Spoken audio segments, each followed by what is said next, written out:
So guys, আজকে আমি চলে এসেছি বঙ্গবন্ধু সামরিক জাদুঘরে।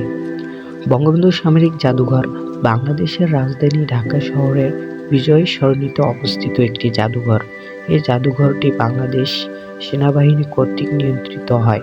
বাংলাদেশ সামরিক বাহিনীগুলোর ইতিহাস, ঐতিহ্য, সাফল্য সংক্রান্ত নিদর্শন ও বিভিন্ন অস্ত্রশস্ত্রের সংগ্রহ নিয়ে জাদুঘরটি সজ্জিত।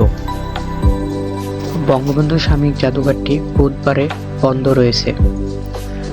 এটি সকাল 10:30 থেকে সন্ধ্যা 6:30 পর্যন্ত খোলা থাকে। আপনারা চাইলে দেশের যে কোনো প্রান্ত থেকে এই সামরিক জাদুঘরে আসতে পারেন। অনেকে মেট্রো রেল দিয়ে আসতে পারবেন এবং বাসে করে আসতে পারবেন। বঙ্গবন্ধু সামরিক জাদুঘরের টিকিট প্রাইস রেগুলার 100 টাকা করে।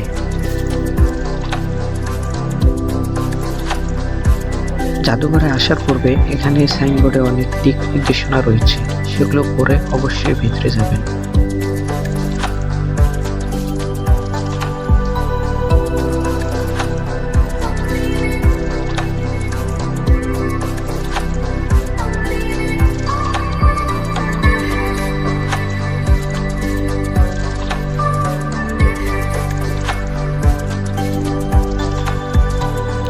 যেহেতু এটা সেনাবাহিনীর হাতে নিয়ন্ত্রিত হয় জাদুঘরটি, সেহেতু আপনাকে ঢোকার পূর্বে অবশ্যই চেকপোস্ট করে ভিতরে ঢুকতে হবে।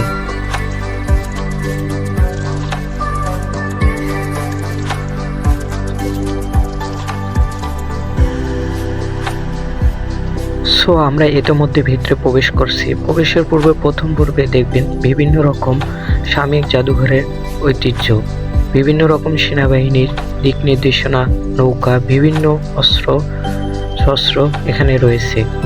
বিভিন্ন পর্যায়ে দেখবেন সেনাবাহিনী এখানে পাহারাদার রয়েছে।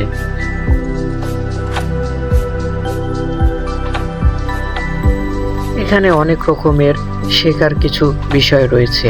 আপনারা চাইলে আপনাদের ছোট বাচ্চা এবং ফ্যামিলি নিয়ে এখানে ঘুরে আসতে পারেন।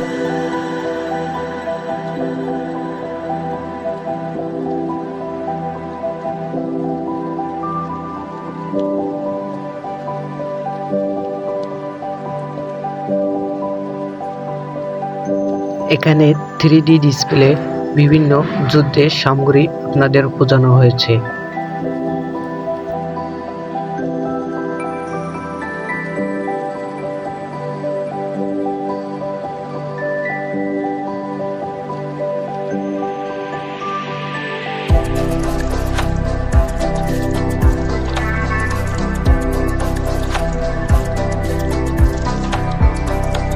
এখানে আসলে আপনারা মুক্তিযুদ্ধের বিষয়ে বিভিন্ন কিছু শিখতে পারবেন এবং এখানে দেখলেই আপনারা অবাক হয়ে যাবেন, এটা এত সুন্দর একটি জাদুঘর।